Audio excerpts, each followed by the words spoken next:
बिस्मिल्लाहिर्रहमानिर्रहीम। अस्सलाम वालेकुम बच्चों। जी तो जनाब आज 2.6 करेंगे और 2.6 जो टॉपिक है हमारा ये है जी सिंथेटिक डिवीज़न का। ये एक मेथड है, तरीका है जिसको उर्दू में तरकीबी तकसीम ऊपर लिखा हुआ हमने।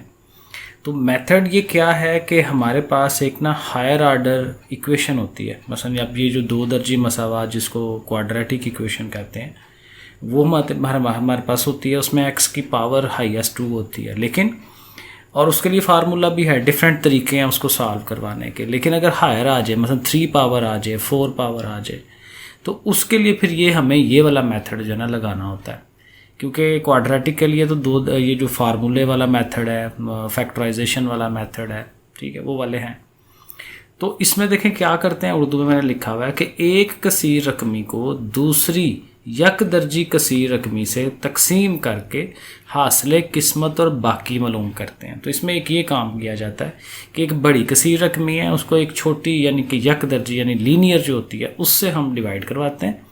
और डिवाइड कराने से ये दो चीज़ें निकलती हैं, रिमाइंडर और कोशेंट।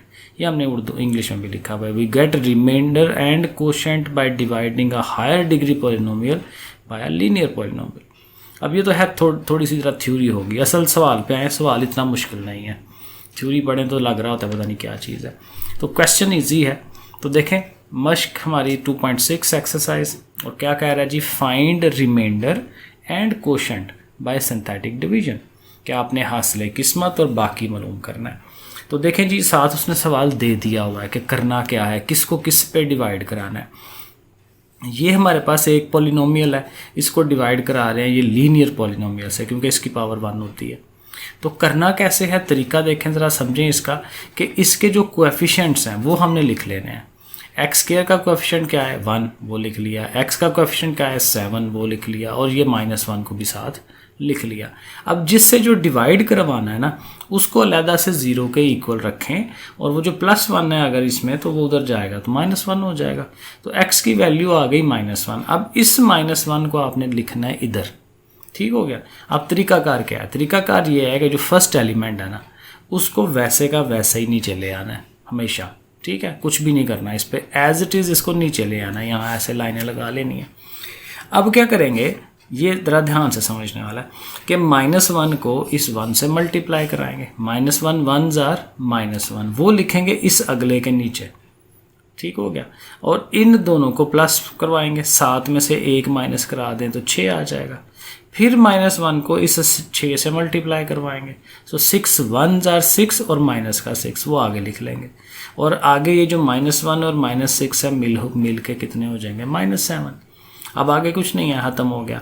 तो ये जो लास्ट वाला एलिमेंट आता है ना इसको रिमाइंडर कहते हैं, इसको बाकी कहते हैं, ठीक है। तो ये आपने लिख देना है, उर्दू वालों ने बाकी लिख देना है, इंग्लिश वालों ने रिमाइंडर लिख देना है। और कोशेंट बड़ी इंपॉर्टेंट चीज़ कि ये जो दो बच रही होती हैं ना ये कोशेंट बनाती हैं। और कोशेंट किस तरह बनाती हैं कि जो असल क्वेश्चन है हमारा वो अगर स्केयर की फॉर्म में है तो आपने इसको लीनियर फॉर्म में लिख लेना है, यानी इसके साथ x लगा लेना है और ये साथ कांस्टेंट। यानी ये देखें हासिल किस्मत हमने जो लिखा है 1x + 6, ये 1 के साथ x लगा लिया और ये 6 वैसे ही आ गया, ठीक है। ये काम है। अभी और करते हैं और ज़रा बेहतर समझ आ जाएगी आगे आपको। क्वेश्चन नंबर 2 इसका देखें, वही सारा प्रोसेस रिपीट करेंगे। ये हमारा सवाल है जिसको डिवाइड करवाया जा रहा है इस इक्वेशन से। तो x + 3 है उसको 0 के इक्वल रखें, +3 को उधर ले जाएँ -3। और दूसरा काम ये है कि ये जो हमारी मेन इक्वेशन है इसको आप इसके जो कोएफिशिएंट्स हैं वो लिखें। देखें हम लिख रहे हैं x की पावर 3 है ना तो उसका कोएफिशिएंट 4 लिखा है। और उसके बाद देखें x है, x स्क्वायर मिसिंग है इसमें, ठीक है। हमने हमेशा जब यहाँ लिखना है ना तो तरतीब से लिखना है, पहले x की 3 पावर वाला, फिर 2 पावर वाला, फिर 1 पावर वाला और फिर बगैर x वाला, तरतीब होनी चाहिए। यहाँ चूँकि x स्क्वायर नहीं है तो हमने उसकी नुमाइंदगी ज़रूर करवानी है, 0 लिखना है उसकी जगह। फिर x के साथ कोएफिशिएंट है -5, साइन भी ध्यान में रखना है, -5 लिखेंगे। और फिर 15 है तो 15 लिख देंगे। अब तरीका वही है कि ये जो -3 है इसको यहाँ बाहर लिख देंगे। तो कैसे समझाया था मैंने जी, पहला 4 एज इट इज़ लिख दें, इन दोनों को कराएं मल्टीप्लाई, 4 3s आर 12 और माइनस भी है वो यहाँ लिख दें अगले के नीचे। ये दोनों प्लस माइनस होंगे तो वो तो है 0 है, तो -12 ही नीचे आ जाएगा। फिर 12 को 3 से माइनस माइनस प्लस हुआ, 12 3 जार 36, वो अगले के नीचे लिख लिया। और 36 में ये 5 निकाल दें तो 31 को फिर इससे मल्टीप्लाई और वो -93, और फिर इन दोनों को करेंगे तो -78। तो फिर ज़ाहिर है रिमाइंडर क्या हुआ, -78। और ये जो चीज़ है बाकी यहाँ पे आपको ऐसे निशान लगा लेना चाहिए, ठीक है। और ये जो है चीज़ ये हो जाएगा कोशेंट हमारा, हासिल किस्मत जिसको कहते हैं। और चूंकि हमारा जो सवाल था 3 पावर वाला था, तो जब कोशेंट लिखेंगे तो इसके साथ x² लिखेंगे, 4x² - 12x + 31। तो वो देखें हमने नीचे कोशेंट में लिख दिया, सही हो गया। इसी का तीसरा पार्ट भी है, तो तीसरे पार्ट में भी ऐसे सवाल लिखा, डिवाइडेड बाय दिस वन, वही है x - 2 0 के इक्वल, उधर चला गया +2 हो गया। इसके कोएफिशिएंट्स सारे लिख लिए, 2 इधर लिख लिया, फिर वही प्रोसेस जो मैंने आगे समझाया, ठीक है ना। तो ये रिमाइंडर हो जाना है और ये कोशेंट हो जाना है, सही है जी। तो ऐसे करके इसको देख लें और समझ लें। अब इससे एक स्टेप और आगे जाया जाता है जी। सवाल नंबर 2 देखें कैसे वो कह रहा है, फाइंड h। अब इसमें कोई अननोन चीज़ है h, वो हमें फाइंड करनी है, लेकिन इसी मेथड से, सिंथेटिक डिवीजन से। और उसमें पहला क्वेश्चन उसने जो कहा हुआ है कि जो एक नंबर है 3, वो इसको पूरा डिवाइड करवा रहा है, इसका 0 है। 0 होने का मतलब ये है कि जब हमने ये प्रोसेस करवाना है ना, तो एंड पे जो रिमाइंडर आता है ना वो 0 होता है।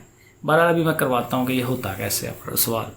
प्रोसेस वही है कि ये जो चीज़ है ये हमारी इक्वेशन है, इसको आप कोएफिशिएंट्स को तरतीब से लिखें। x² का 2 लिख लिया, सॉरी x³ है ये 3 पावर, तो 2 लिख लिया। स्क्वायर वाले का -3, h है, h भी साथ आएगा। x मिसिंग है, x का 0 लगा लिया, और सॉरी 9 जो है वो आ गया। अब वही प्रोसेस रिपीट करेंगे, लेकिन ज़रा ध्यान से यहाँ करना है। तो ये पहला 2 एज इट इज़, 3 2 जार 6। अब 6 और ये -3h माइनस तो नहीं हो सकते ना, क्योंकि उसमें h है, तो इनको ऐसे ही लिख लें, 6 - 3h ऐसे लिख दें, ठीक है। अब ये h है, सॉरी ऐसा लग रहा है लैम्डा है 12। सो 3 से मल्टीप्लाई फिर करवाएं, 3 6 जार 18 और 3 3 जार 9, वो इधर लिख लिया। फिर 0 का कोई फ़र्क नहीं पड़ना, यही चीज़ एज इट इज़ नीचे आ जानी है। फिर 3 के साथ इसने मल्टीप्लाई होना है, तो 3 18 जार 54 एंड 3 9 जार 27। और फिर ये है कि 9 और 54 ये दोनों प्लस हो रहे हैं, 63 हो जाएगा, माइनस ये 23h ऐसे ही आ जाएगा। अब यहाँ तक पहुँच के अब हमें उसने कहा हुआ है कि ये जो 3 है ना, ये पूरा डिवाइड करवाता है, और पूरे डिवाइड कराने की पहचान होती है कि लास्ट पे रिमाइंडर 0 आता है। तो हम इसी प्रॉपर्टी को यूज़ कर लेंगे कि ये जो रिमाइंडर आया है इसको 0 के इक्वल रख लें। तो हम देख रहे हैं उसको चीज़ को 0 के इक्वल रख रहे हैं, और इससे फ़ायदा क्या होगा, यहाँ से h निकल आएगा बड़े आराम से। 63 उठाएं, उधर ले जाएं, माइनस का हो गया, दोनों माइनस कटवा दें, 27 इससे मल्टीप्लाई हो रहा है, उधर जाएगा तो डिवाइड करा देगा उसको, तो 27 उसके ओवर में आ गया, तो h निकल आया। और इसको डिवाइड कराएं, कटाएं शटाएं, कैलकुलेटर से या वैसे ही, तो टेबल्स वगैरह पढ़े, 7/3 आ जाता है। तो ये है प्रोसेस, ठीक है। इस अब ज़ाहिर है अगला सवाल बिल्कुल सेम पैटर्न होगा, उसी तरह से करना है। तो ये प्रैक्टिस है आप लोगों की, मैंने कर दिया हुआ है, ठीक है। ये 1 लिखा हुआ है जी, 1 उसका फैक्टर है, इस चीज़ के कोएफिशिएंट्स को देखे हमने लिखा, x मिसिंग था उसका, फिर वही 0 लगाया है। 1 चूँकि उसका फैक्टर है तो 1 को साथ लिख के वो सारा प्रोसेस हम कर रहे हैं। और इसमें भी यही होगा कि ये जो एंड पे रिमाइंडर आएगा ना, ये वाला, इसको 0 के इक्वल रख लेंगे और वहाँ से h निकाल लेंगे। तो ये मैंने करके दिखा दिए मेरे सारे स्टेप्स, तो ये आप देख लें, ठीक है। तो ये लास्ट पे हमारा h निकल आएगा, h की वैल्यू 6 आ जाएगी। और इसी का एक और पार्ट भी है, तो ये जस्ट मैं दिखा रहा हूँ, मैं बोलूँगा कुछ नहीं, सिर्फ देख लें, सेम प्रोसेस है, ठीक हो गया। चलें स्लाइड चला दिया मैंने, ओके। अब क्वेश्चन नंबर 3 पे आते हैं, उससे भी एक स्टेप और आगे जा रहा है जी। अब पहले तो ये था कि एक ही h निकाल रहे हैं आप, अब ये 2 अननोन चीज़ें आ गई हैं, L और M, जिनको हमें मालूम करना है, लेकिन प्रोसेस अगेन वही है, सारा सवाल ज़रा बड़ा है। तो ये इक्वेशन है सारी, और किससे डिवाइड हो रहा है, x + 3 से, तो +3 ज़ाहिर है उधर जाकर -3 पता चल जाएगा जी, -3 हमने यहाँ लिखना है।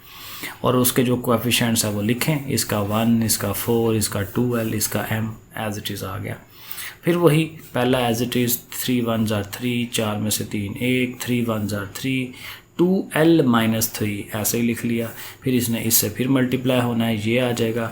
अब m-6l + 9, तीनों चीज़ें डिफरेंट हैं, ऐसे ही आ जाएंगी, ठीक है। और ये हमारा चूँकि 0 के इक्वल होता है, जैसे पिछले स्टेप्स में हमने किया था, 0 के इक्वल रखेंगे और 9 को उधर ले जाएं, -9, तो ये एक किस्म की इक्वेशन बन जाएगी जिसमें दो अननोन चीज़ें हैं, m और l, ठीक है।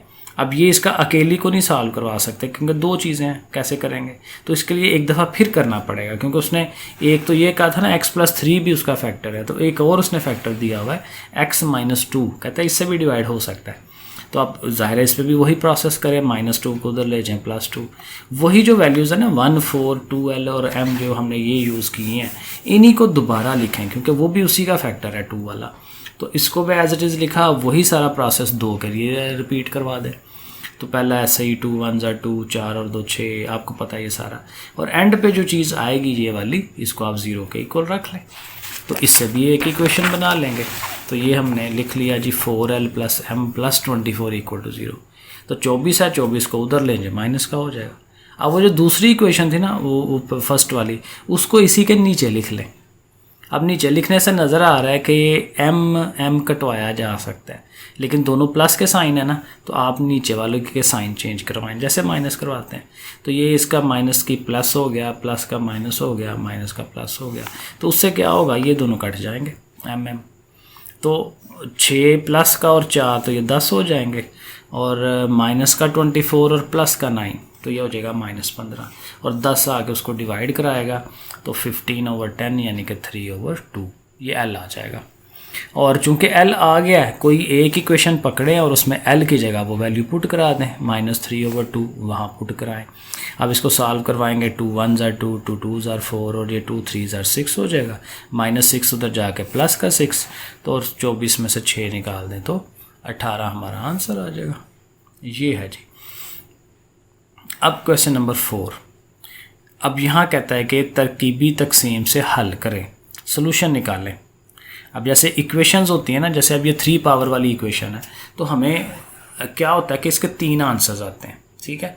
तो वो 3 आंसर्स हमें चाहिए, एक आंसर वो खुद से दे देता है x = 2, बाकी 2 आंसर्स हैं, लेकिन ये है कि वही इसी मेथड को यूज़ करेंगे तो वो आ जाएंगे। तो देखें वही मेथड हम लगा रहे हैं इसके ऊपर, ये देखें, तो वो वही वैल्यूज़ लिखी, 2 से हम करवाने जा रहे हैं, और देखें चूँकि वो 2 उसका फैक्टर है, तो अल्टीमेटली वो जो एंड पे आज चीज़ आती है वो 0 आएगी। लेकिन अब क्या होगा कि अब ये जो क्वोशंट है ना, एक पावर कम हो जाएगा, क्योंकि वो 3 पावर का सवाल है ये हमारा। तो जब इसको लिखेंगे दोबारा तो ये 2 पावर में आ जाएगा, 1x², 2x और -24। अब चूंकि ये क्वाड्रेटिक इक्वेशन है, तो इस पर कुछ भी फार्मूला लगा लें या फैक्टर बना लें। तो फार्मूला लगा रहे हैं हम, -b है ना, x के साथ जो चीज़ है वो 2, तो b का स्क्वायर -4ac ब्ला ब्ला, वो सारा हम करते हैं, ठीक है। तो 2 का स्क्वायर लें, 4 माइनस प्लस हो गया, 4 24 96 और 4 कितना होता है 100, यानी कि 100, और 100 का जज़र लें तो वो 10 होता है √। और चूँकि प्लस माइनस है, तो एक दफ़ा प्लस में लिखें, एक दफ़ा माइनस में लिखें, ये वही सारा प्रोसेस है चैप्टर 1 वाला, ठीक है। तो यहाँ से आपके पास ये 2 आंसर्स आएंगे, 4 और -6। लेकिन चूँकि पिछला आंसर भी 2 है, तो वो 2 भी साथ शामिल करके हल सेट उसका लिखें कि हल सेट क्या बनता है, 2, 4 और -6, ठीक है। 3 आंसर्स, क्योंकि क्यूबिक इक्वेशन थी ना, ये देखें ये 3 पावर वाली इक्वेशन थी, तो इसलिए इसके 3 आंसर्स आए हैं, ठीक हो गया। आगे चलें जी, पहला पार्ट हो गया, दूसरा पार्ट भी बिल्कुल सेम चीज़ है। ये हमारे पास इक्वेशन है, इससे हमने डिवाइड कराना है उसको, ठीक है। तो वही प्रोसेस लगा रहा हूँ, आपके सामने है। तो ये एंड पे 0 हो जाएगा, ये क्वोशंट हो जाना है, क्वाड्रेटिक हो जाना है, क्वाड्रेटिक फार्मूला लगेगा, ठीक है। एग्जैक्ट सेम प्रोसेस रिपीट करेंगे तो इसका भी 2 और आंसर आ जाएंगे। तो एक ओरिजिनल 3 और बाकी ये दोनों वैल्यूज़, तो 3 आंसर्स आ जाएंगे इसके, सही। और यही प्रोसेस थर्ड क्वेश्चन के लिए, जस्ट सेम चीज़ है। तो आपके सामने जस्ट कर देता हूँ, ताकि आप लोग जब प्रैक्टिस कर रहे हो तो आपको गलती ना लगे, आपको स्टेप्स का पता हो कि कैसे कैसे हुआ है। बिल्कुल सेम चीज़ है, कुछ भी फ़र्क नहीं है, सही है। तो ये हो जाएगा ऐसे। चलें अब अगले पे चलते हैं, क्योंकि आई थिंक हाँ, अब क्वेश्चन नंबर 5 काफ़ी इंपॉर्टेंट सवाल होता है ये भी। लेकिन अब यहाँ 4 पावर पे चला गया, वहाँ 3 पावर थी तो 4, तो लेकिन वही बात है 4 भी की जा सकती है, लेकिन 4 के लिए फिर 2 आंसर्स हमें देगा, क्योंकि 2 आंसर्स होंगे तो 2 और निकालने हैं। 4 की पावर है तो 4 के 4 आंसर्स निकालने हैं। तो वो सारा प्रोसेस हम देखें कैसे करेंगे। 4 पावर है ना, तो इसका 1 कोएफिशिएंट क्यूब 3 पावर वाला मिसिंग है वो 0 लगा लिया, 2 पावर वाला है -10 लगा लिया, x मिसिंग है x का 0 लगा लिया और 9 जो है वो लगा लिया। अब 1 से और 3 से, तो पहले 1 से आप करवा लें, तो वही सारा हम प्रोसेस करेंगे, एंड पे 0 आना ही आना है। लेकिन अब यहाँ ये जो क्वोशंट बना है ना, इसकी इक्वेशन ना बनाएं, यही क्वोशंट को दोबारा लिख लें और वो जो दूसरा एलिमेंट था ना 3 जिससे डिवाइड हो रहा है उससे फिर करवाएं, ताकि फिर वो 2 दर्जी मसावात की तरफ जाए। तो अब वही सारा लिख के 3 के साथ करने लगे हैं, तो ये क्वोशंट बन गया। अब ये 2 दर्जी मसावात है या क्वाड्रेटिक इक्वेशन है, 1x² 4x + 3, तो इस पर हम फार्मूला लगा देंगे। तो फार्मूला लगा के अल्टीमेटली हम वैल्यूज़ निकाल लेंगे। तो वैल्यूज़ जब निकलेंगी ना, ये देखें ये वैल्यूज़ हमने निकाल ली हैं, तो 1 और 3 तो पहले से था, तो ये 2 वैल्यूज़ और आ गई हैं, तो टोटल 4 आंसर्स आ जाएंगे जो कि होने चाहिए, क्योंकि ये 4 पावर वाली इक्वेशन है। ठीक है, यही प्रोसेस अगले सवाल के लिए। इसमें 3 और -4 ये 2 आंसर्स उसने पहले से दिए हैं। ये हमारी लंबी चौड़ी इक्वेशन है, इसके सारे हम ये ऐसे बना लेंगे और पहले एक दफ़ा 3 से डिवाइड कराएंगे, ये सारा करेंगे प्रोसेस, और ये जो हमारा क्वोशंट बना है इसको फिर एक दफ़ा ऐसे ही लिख लेंगे। ठीक है, एक दफ़ा उसको फिर ऐसे ही लिख लेंगे, और वो जो दूसरा आंसर था -4 उससे करवाएंगे। अब ये हमारा सेकंड ऑर्डर 2 दर्जी मसावात बन जाएगी। इस पे फिर हम वही फार्मूला पुट करवाएंगे, 2 दर्जी यानी क्वाड्रेटिक इक्वेशन का फार्मूला। तो ये सारा कर करा के आपके सामने ईज़िली काम हो जाएगा। ठीक है जी बच्चों, तो ये काम है, प्रैक्टिस करें, काम करें, मैथ करने से आता है। सही है जी, ओके।